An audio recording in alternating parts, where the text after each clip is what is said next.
এক একটা নারীকে আল্লাহ তাআলা এক একটা ফ্যামিলির ম্যানেজিং ডাইরেক্টর বানিয়ে দিয়েছে। অনেক স্ত্রী আছে স্বামী ঘরে ঢুকলেই ঘরে আটা নাই, রুটি নাই, চাল নাই, ডাল নাই। অনেক বোনেরা আছে বাইরে যাওয়ার সময় পার্লারিং করে মেকআপ করে সুন্দর জামা কাপড় পরে বাইরে যায়, আর স্বামীর সামনে আসলে বুয়ার মতো থাকে। ড্রাইভারের সাথে কথা বলার সময় মিষ্টি হাসি দিয়ে কথা বলে। বাজারে শপিং করতে গেলে আসসালামু আলাইকুম ভাই কেমন আছেন, কি সুন্দর আসসালামু আলাইকুম। স্বামীর সামনে আসলে আর এই মিষ্টি কথাটা নাই। কেউ ফোন দিয়েছে, হ্যালো কে, স্বামীকে চায়, উনি বাসায় নাই, কাট। আমার বোনেরা, আমার মায়েরা, খবরদার, আপনার স্বামীর ভেতরে আপনার জান্নাত, আপনার স্বামীর ভেতরে আপনার জাহান্নাম। স্ত্রীদেরকে আল্লাহ কি দায়িত্ব দিয়েছে একটা ফ্যামিলিকে সুন্দর করতে, একটা দাম্পত্য জীবনকে সুন্দর করতে। স্ত্রীর এক নম্বর দায়িত্ব হচ্ছে she should make a comfort to her husband. স্ত্রীর উচিত স্বামীর জন্য ঘরটাকে প্রশান্তির নীড় বানিয়ে রাখা। কি বানিয়ে রাখা? প্রশান্তির নীড়। স্ত্রী হওয়া উচিত এমন যাকে দেখলে স্বামীর চোখ জুড়ায়, স্বামীর প্রাণ জুড়িয়ে যায়, স্বামীর হৃদয়টা ঠান্ডা হয়ে যায়, ঠিক কিনা? আর স্ত্রীর দিকে তাকালে যদি মেজাজ গরম হয়ে যায়, মেজাজ খিটখিটে হয়ে যায়, ঝামেলা আছে না নাই? ঝামেলা আছে। এজন্য মেহেরবানি করে আমাদের বোনরা যারা এমন কোনো কাজ করবেন না যেটা স্বামীর মেজাজকে খিটখিটে করে দেয়, কারণ আল্লাহ তাআলা আপনাদেরকে তৈরি করেছে লিতাসকুনু ইলাইহা, স্বামী আপনার কাছে গেলেই যেন তার হৃদয়টা প্রশান্ত হয়ে যায়, ঠিক কিনা? অনেক স্ত্রী আছে না জেনে না বুঝে স্বামীর সাথে এমন খিটখিটে মেজাজ দেখায় যেটা স্বামীর জন্য মেনে নেওয়া কষ্টকর। স্বামীর জন্য একটা ত্রাস হয়ে দাঁড়ায় স্ত্রী, ত্রাস। অনেক স্বামী আছে স্ত্রীর এরকম আচরণের কারণে, অতিরিক্ত প্রেসার ক্রিয়েট করার কারণে স্ত্রীদেরকে ভয় পায়। এজন্য বোনদেরকে বলবো লিতাসকুনু ইলাইহা, এমন ভাবে আপনি আপনার স্বামীর সামনে নিজেকে প্রেজেন্ট করেন যাকে আপনাকে দেখলে আপনার স্বামীর চোখ জুড়িয়ে যায়, হৃদয়টা প্রশান্ত হয়ে যায়, আপনাকে দেখলেই আপনাকে ভালোবাসতে মনে চায়, ঠিক কিনা? এজন্য রব্বুল আলামিন বলেন আমি নারীদেরকে তৈরি করেছি লিতাসকুনু ইলাইহা, যেন পুরুষেরা স্ত্রীদের সংস্পর্শ যখন পায় পুরুষদের হৃদয়টারে প্রশান্ত করে দেয়। কে? রব্বুল আলামিন বলেছেন খাদিজার জন্য জান্নাতে আমি এমন একটা ঘর বানিয়েছি যেই ঘরের মধ্যে কোনো বিশৃঙ্খলা নাই। খাদিজার জন্য জান্নাতে এমন একটা প্রাসাদ আমি বানিয়েছি যেই প্রাসাদের মধ্যে কোনো আওয়াজ নাই, কোনো কোলাহল নাই, কোনো বিশৃঙ্খলা নাই। কারণ খাদিজা আমার নবীকে এমন একটা ঘর উপহার দিয়েছে যেই ঘরের মধ্যে কোনো বিশৃঙ্খলা ছিল না, আওয়াজও ছিল না। পড়েন সুবহানাল্লাহ। আল্লাহ রাসূল যখন সারাদিন কাফেরদের মাঝে কোরআনের দাওয়াত দিতেন, কোলাহল, মারামারি, জীবনের ঝুঁকি নিয়ে মক্কার কুরাইশদের মাঝে যখন দাওয়াত দিতেন, সব বিশৃঙ্খলা, ঝামেলা, গোলমাল শেষ করে রাতের বেলায় যখন খাদিজার ঘরে বিশ্বনবী ঢুকতেন, বিশ্বনবীর হৃদয়টারে প্রশান্ত করে দিত কে? আম্মাজান খাদিজা বিশ্বনবী সাল্লাল্লাহু আলাইহি ওয়াসাল্লামের জন্য এমন ঘর উপহার দিয়েছেন যেই ঘরে বিশ্বনবী আসলে বিশ্বনবীর হৃদয়টা ঠান্ডা হয়ে যেত। সুবহানাল্লাহ পড়েন। অনেক স্ত্রী আছে স্বামী ঘরে ঢুকলেই ঘরে আটা নাই, রুটি নাই, চাল নাই, ডাল নাই, এটা লাগবে ওইটা লাগবে, ওখানে যেতে হবে, একটার পর একটা ফিরিস্তি বলে বেড়ায়, আছে না নাই? না, এটা করবেন না। আপনার কি লাগবে এই সব দায়িত্ব আল্লাহ তাআলা স্বামীকে দিয়েছে, স্বামীকে জানাবেন। তবে ধীরে সুস্থে, ধীরে সুস্থে স্বামীর জন্য ঘরটাকে এমন করে রাখতে হবে যেন ঘরে ঢুকলেই স্বামীর হৃদয়টারে প্রশান্ত করে দেয় কে? এজন্য স্ত্রীর প্রথম দায়িত্ব ঘরটারে প্রশান্তির নীড় বানানো। একটা সুখী দাম্পত্য জীবনের জন্য স্ত্রীর 2 নাম্বার দায়িত্ব হচ্ছে স্বামীকে ইন্সপায়ার করা, স্বামীকে সাহস জোগানো, পিছন থেকে ড্রাইভিং পুশের মতো কাজ করা। কারণ স্বামীকে যখন স্ত্রী সাহস যোগায়, স্বামীর সাহস বেড়ে যায়, ঠিক কিনা? আল্লাহর হাবিব সাল্লাল্লাহু আলাইহি ওয়াসাল্লামের কাছে কোরআনের আয়াত নাযিল হলো, ইকরা বিসমি রাব্বিকাল্লাযী খালাক, খালাকাল ইনসানা মিন আলাক, اقرأ وربك الأكرم الذي علم بالقلم علم الإنسان ما لم يعلم. পড়েন আল্লাহু আকবার। সূরাতুল আলাকের 5 আয়াত হেরা গুহায় যখন নাজিল হয়ে গেল, বিশ্বনবী সাইয়েদনা জিব্রাইলকে নিজ আকৃতিতে দেখলেন, পা থেকে মাথা পর্যন্ত দেখে বিশ্বনবী ভয় পেয়ে গেলেন। বিষ্ণু ঈসা ইসলামের হৃদয় কাঁপতে আরম্ভ করলো। কোরআনের 5 আয়াত নিয়ে হেরা গুহা থেকে বিশ্বনবী আম্মাজান খাদিজাতুল কুবরা রাদিয়াল্লাহু তাআলা আনহার কাছে চলে আসলেন। এসে ডেকে বললেন, খাদিজা জাম্মিলুনি জাম্মিলুনি, কম্বল দিয়ে তুমি আমারে চাপা দাও, আমার ভয় লাগছে, মনে হয় আমি বাঁচবো না। আম্মাজান খাদিজা বললেন, কি হয়েছে আপনার? বিশ্বনবী বললেন, বিশাল বড় একটা লোক কোরআনের 5 আয়াত নিয়ে এসেছে। ওই লোকের পা হেরা গুহার মধ্যে, মাথাটা আকাশের উপরে, এত বিশাল সত্তা, বিশাল কোন মানুষ জীবনে আমি দেখি নাই। এসে সে পরিচয় দিয়েছে সে নাকি জিব্রাইল ফেরেশতা। বিশ্বনবী বললেন, মনে হয় আমি বাঁচবো না, আমার জ্বর চলে এসেছে, আমার হৃদয়ের মধ্যে কাঁপুনি শুরু হয়েছে, তুমি আমারে কম্বল দিয়ে চাপা দাও। আম্মাজান খাদিজা বললেন, ও নবী ভয় পাবেন না, আমার আল্লাহ কোনোদিন আপনারে অপমান করবেন না। সুবহানাল্লাহ পড়েন। ওয়াল্লাহি ওয়াল্লাহি লা ইউখজিকাল্লাহু আবাদা। নবী গো, আল্লাহ আপনার অপমান করবেন না, কারণ আপনার মধ্যে এমন এমন ভালো ভালো গুণ আছে, এই গুণাবলীগুলি যে মানুষের মধ্যে থাকে তাকে আমার রব কোনোদিন অপমান করতে পারে না। চিল্লায় বলেন ঠিক কি না? নবী হে, ইন্নাকা লা তাসিলুর রাহিমা, আপনি আত্মীয়তার সম্পর্ক বজায় রাখেন। ও নবী, তাসদুকুল হাদিসা, সব সময় আপনি সত্য কথা বলেন। ওয়া তাহমিলুল কাল্লা, আপনি মানুষের বোঝা টেনে দেন। ওয়া তাকসিবুল মা'দুমা, যার উপার্জন করার কেউ নাই, নিজে গায়ে খেটে আপনি তারে উপার্জন করে দেন। ওয়া তুঈনু আলা নাওয়াইবিল হক, সত্য যেখানে বিপন্ন সেখানে আপনি সাহসী সৈনিকের মতো দাঁড়িয়ে যান। সুবহানাল্লাহ। নবী হে, আপনি ভয় পাবেন না, কারণ আপনি এমন অসাধারণ ব্যক্তিত্ব, এমন জনকল্যাণমূলক কাজের আঞ্জাম আপনি দেন, এরকম লোককে আল্লাহ কখনো অপমান করতে পারে? আপনি চালিয়ে যান, আপনাকে থামানোর মতো অপশক্তি গোটা বিশ্বে দ্বিতীয়টা নাই। চিল্লায় বলেন ঠিক কি না? বিশ্বনবীকে সাহস জুগিয়েছেন, এরকম সাহস জোগানোর মতো স্ত্রী আমাদের দরকার আছে না নাই? বিশ্বনবী সারাদিন বাইরে যখন কাফের মুশরিকদের অত্যাচার অনাচার সহ্য করে ঘরে আসতেন, আম্মাজান আয়েশা এমন সাহসিকতার বাণী শোনাতেন, এমন মোটিভেশন শোনাতেন, এমন ইন্সপায়ারেশন দিতেন, বিশ্বনবী সারাদিনের সব দুঃখ কষ্ট ভুলে গিয়ে এর পরের দিনের দাওয়াতি কাজের জন্য নতুন করে এনার্জি ফিরে পেতেন। চিল্লায় পড়েন আল্লাহু আকবার। এজন্য স্ত্রীর 2 নাম্বার কাজ হচ্ছে স্বামীকে সাহস যোগানো। 2 নাম্বার কাজ কি? স্বামীকে সাহস যোগানো, স্বামীকে সাপোর্ট দেয়া। স্ত্রীর 3 নাম্বার কাজ হচ্ছে স্বামীর ডাকে সাড়া দেয়া। কি দেয়া? স্বামী যদি স্ত্রীর সঙ্গ পেতে চায়, স্ত্রীর ওই ডাকে সাড়া দিতে হবে। রাতের বেলা স্বামী যদি স্ত্রীর সঙ্গ চায়, আর স্ত্রী যদি সঙ্গ না দিয়ে চলে যায়, ফজর পর্যন্ত স্ত্রীর উপর আল্লাহর ফেরেশতারা লানত দিতে থাকে। চিল্লায় পড়েন নাউযু বিল্লাহ। তবে হ্যাঁ, ভ্যালিড যদি কোনো কজ থাকে, ভ্যালিড কজ, অসুস্থতা, অন্যান্য কমপ্লেক্সিটি যদি থাকে সেটা ভিন্ন ব্যাপার। কিন্তু ইগোর কারণে, ইগো, মেজাজ দেখিয়ে, রাগ দেখিয়ে কোনো বোন যদি স্বামীর আহ্বানে সাড়া না দিয়ে মুখ ফিরিয়ে চলে যায়, ফজর পর্যন্ত আল্লাহর ফেরেশতারা ওই মহিলার উপর লানত দিতে থাকে। আওয়াজ করে পড়তে হবে নাউযু বিল্লাহ। আবার বিশ্বনবী বলেছেন, খবরদার, রমজান ছাড়া কোন নফল রোজা কোন স্ত্রী যদি রাখতে চায়, নফল রোজা রাখার আগে স্বামীর কাছ থেকে যেন সে অনুমতি নিয়ে নেয়। নফল রোজা, আওয়াজ করে বলেন কি রোজা? ফরজ রোজা না।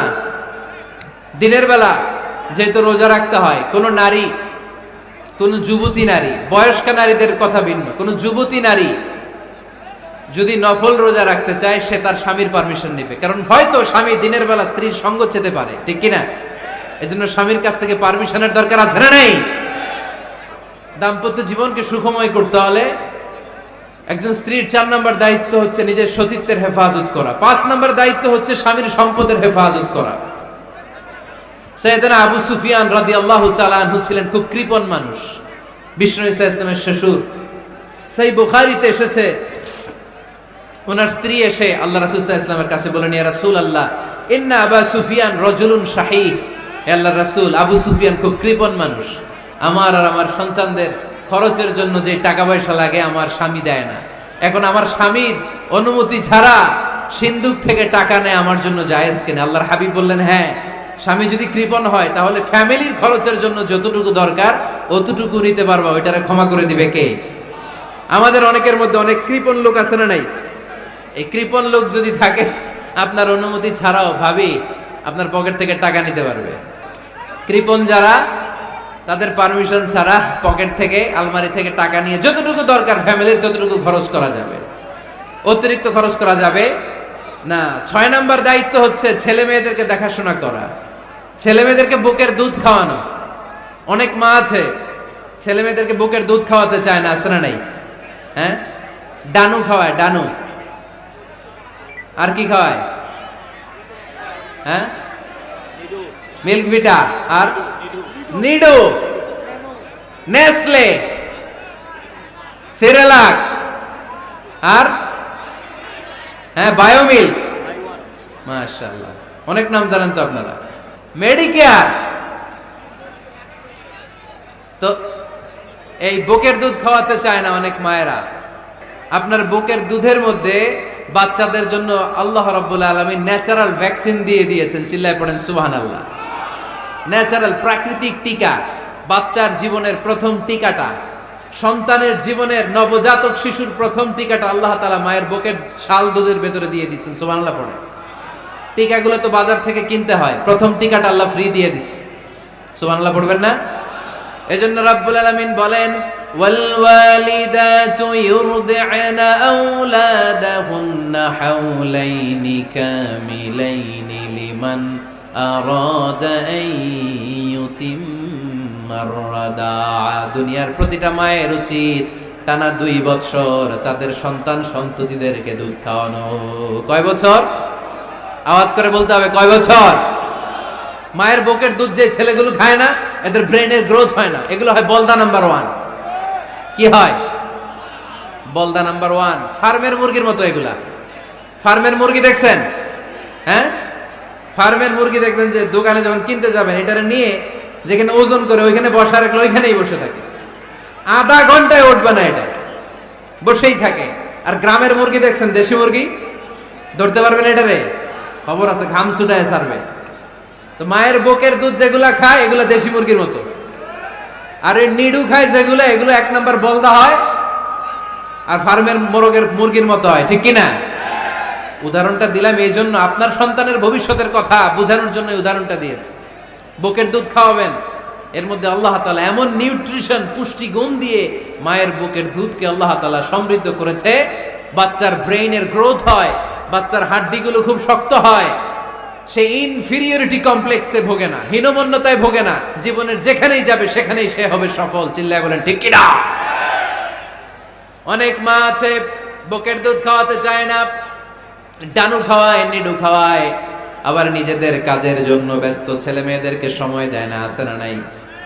নারীরা চাকরি করতে পারবে, হেজাব করে নিজেকে পর্দার মধ্যে রেখে শিক্ষকতা করতে পারবে, ডাক্তারি করতে পারবে, সব পেশায় তারা যেতে পারবে, নিজেদেরকে পর্দার মধ্যে রেখে হেজাব পরে সব জায়গায় যেতে পারবে। কিন্তু সন্তানদেরকেও দেখাশোনার দরকার আছে না নাই?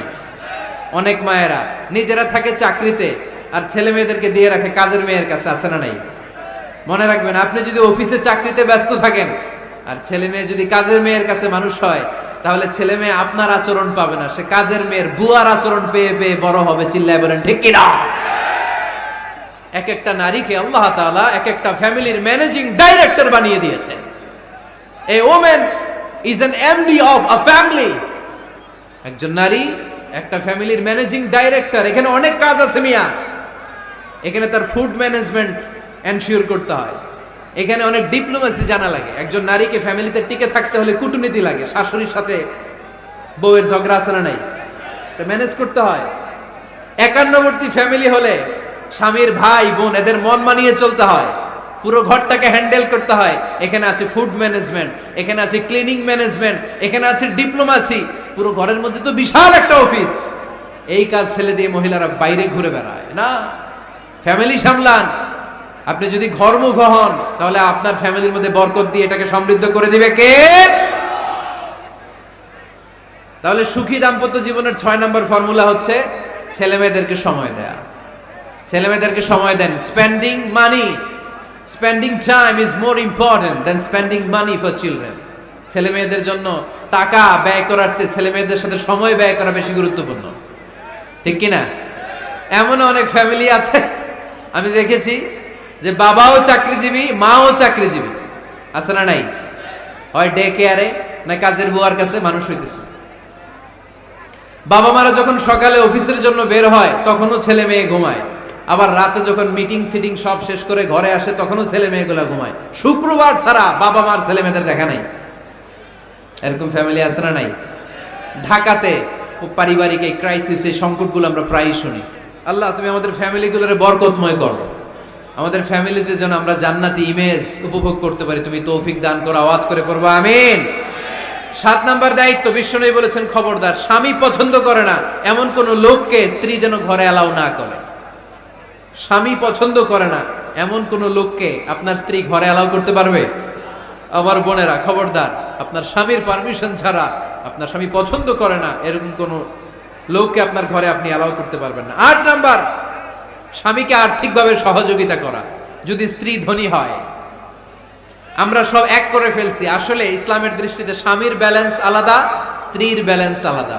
স্বামীর যাকাত আলাদা, স্ত্রীর যাকাত আলাদা, ঠিক কি না? স্ত্রী ধনী হতে পারে, স্ত্রীর আলাদা সম্পদ থাকতে পারে। যদি স্ত্রীর সম্পদ থাকে, স্ত্রীর উচিত তার সম্পদ দিয়ে তার স্বামীকে এস্টাবলিশ হতে, স্বাবলম্বী হতে সহায়তা করা। যদিও এটা আল্লাহ তাআলা আবশ্যক করে দেন নাই, কারণ আর্থিক ফিনান্সিয়াল সব কাজগুলোকে স্বামীর উপরে ফরজ করেছে কে? ফিনান্সিয়ালি 1 টাকা খরচ করা, 1 টাকার দায়ভার নেয়া কোন স্ত্রীর উপরে আল্লাহ আবশ্যক করে নাই। তারপরেও স্ত্রী যদি ধনী হয়, স্ত্রীর যদি জায়গা জমি থাকে, সম্পদ থাকে, তাহলে স্ত্রীর উচিত তার স্বামীকে স্বাবলম্বী হতে সহযোগিতা করা, ঠিক কিনা? আমরা মডেল হিসেবে আম্মাজান খাদিজা রাদিয়াল্লাহু তাআলা আনহার জীবনের দিকে যদি তাকাই, তাহলে দেখব উনি অনেক মহিয়সী গরিয়সী একজন ব্যবসায়ী নারী ছিলেন। আম্মাজান খাদিজা রাদিয়াল্লাহু তাআলা আনহা ওনার ব্যবসায় স্টাফ হয়ে বিশ্বনবী ওনার সাথে পরিচিত হলেন।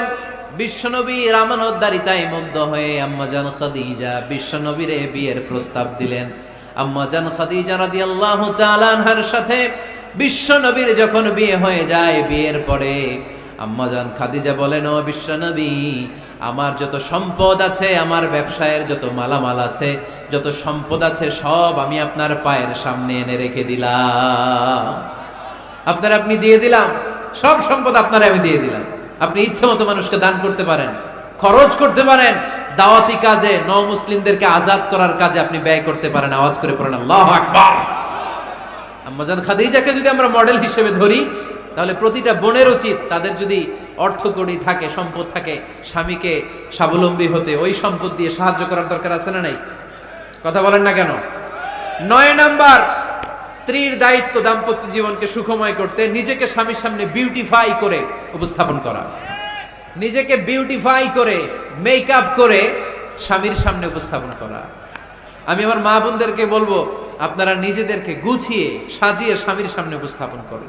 অনেক বোনেরা আছে বাইরে যাওয়ার সময় পার্লারিং করে, মেকআপ করে, সুন্দর জামা কাপড় পরে বাইরে যায়, আর স্বামীর সামনে আসলে বুয়ার মতো থাকে।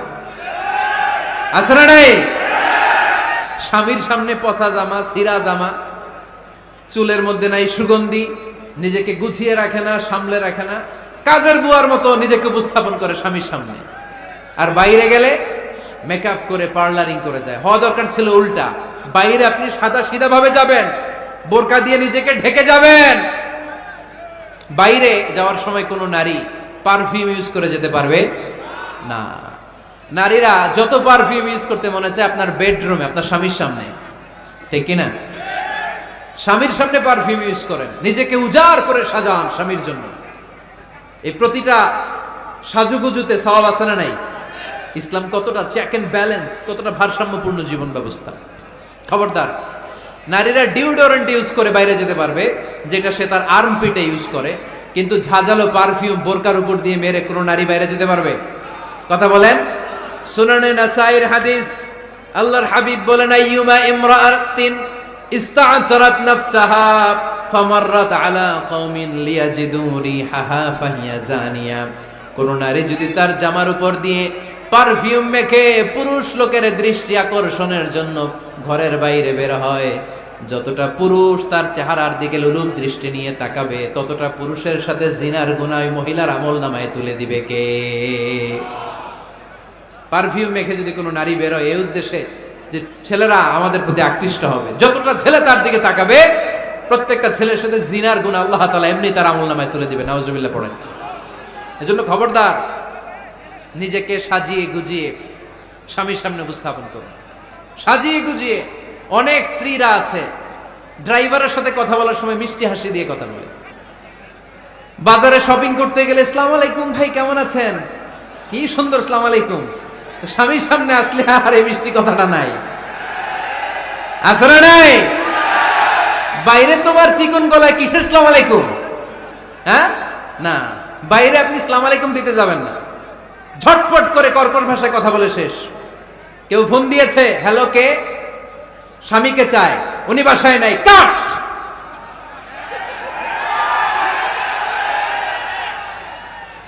কারে চান, আপনার হাজবেন্ডের, নাই, কাট, শেষ করে দিবেন। মিষ্টি মিষ্টি আসসালামু আলাইকুম আসসালামু আলাইকুম বলা যাবে নাকি?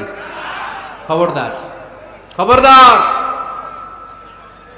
বাজার করতে গেলে কি মিষ্টি হাসি, দোকানে গেলে কি মিষ্টি আলাপ, ড্রাইভারের সাথে কি সুন্দর কথা, সিএনজি ওয়ালার সাথে কি সুন্দর আলাপ, আর ঘরে আসলে এই চেহারাটারে এরকম করে রাখে, আছে না নাই?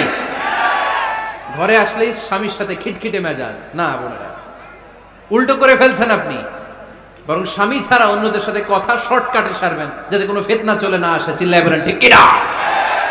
আর নিজেকে স্বামীর জন্য উজাড় করে সাজান, পার্লারিং করেন, বিউটিফিকেশন করেন, মেকআপ করেন, বেডরুমে পারফিউম মাখেন, নিজেকে উজাড় করে স্বামীর জন্য সাজান। সওয়াব দিয়ে আপনার আমল নামাটারে পূর্ণ করে দিবে কে? বিশ্বনবী যখন সফরে যেতেন, সফর থেকে ফিরে আসার সময় ডিরেক্টলি স্ত্রীর ঘরে যেতেন না। বিশ্বনবী একজনকে ঘরে পাঠিয়ে দিতেন, মদিনার উপকণ্ঠে কিছু সময় অপেক্ষা করতেন, আর বলতেন আজকে আমি আয়েশার ঘরে যাব, আয়েশারে যে বলো আমি এসেছি, কয়েক ঘন্টা পরে আয়েশার ঘরে আমি ঢুকবো। সুবহানাল্লাহ পড়েন। স্ত্রীকে সময় দিতেন, কারণ স্ত্রী হয়তো কাজ করে, ঘর গুছায়, ঘেমে থাকতে পারে, তাকে নিজেকে গুছানোর জন্য সময়ের দরকার আছে না নাই? লম্বা সফর শেষ করে, সেই বুখারীর হাদিস, বিশ্বনবী যখন সফর শেষ করে মদিনায় ফিরতেন, ডিরেক্টলি স্ত্রীর কাছে যেতেন না, মদিনার উপকণ্ঠে ওয়েট করতেন এবং বার্তাবাহককে পাঠাতেন, যে বলো যে আজকে আমি সফিয়ার ঘরে থাকবো। সফিয়াকে সময় দিতেন 2-1 ঘন্টা, যাতে নিজেকে সাজিয়ে নিতে পারে। সুবহানাল্লাহ পড়ো। আমার বোনেরা, আমার মায়েরা, খবরদার, আপনার স্বামীর ভেতরে আপনার জান্নাত, আপনার স্বামীর ভেতরে আপনার জাহান্নাম। আপনার স্বামীর মনকে খুশি রাখতে পারলে জান্নাতের দরজাগুলো আপনার জন্য খুলে দিবে কে? ক্যাপাসিটির বাইরে কিছু চাবেন না। এই 10টা স্ত্রীদের দায়িত্ব। এই 10টা পয়েন্ট যদি কোনো স্ত্রী স্বামীর জন্য এইভাবে স্যাক্রিফাইস করে করে এইভাবে আঞ্জাম দিতে পারে, এই স্ত্রীদের জন্য জান্নাতের দরজাকে খোলা রেখেছে কে? আওয়াজ করে বলতে হবে, খোলা রেখে দিয়েছেন কে?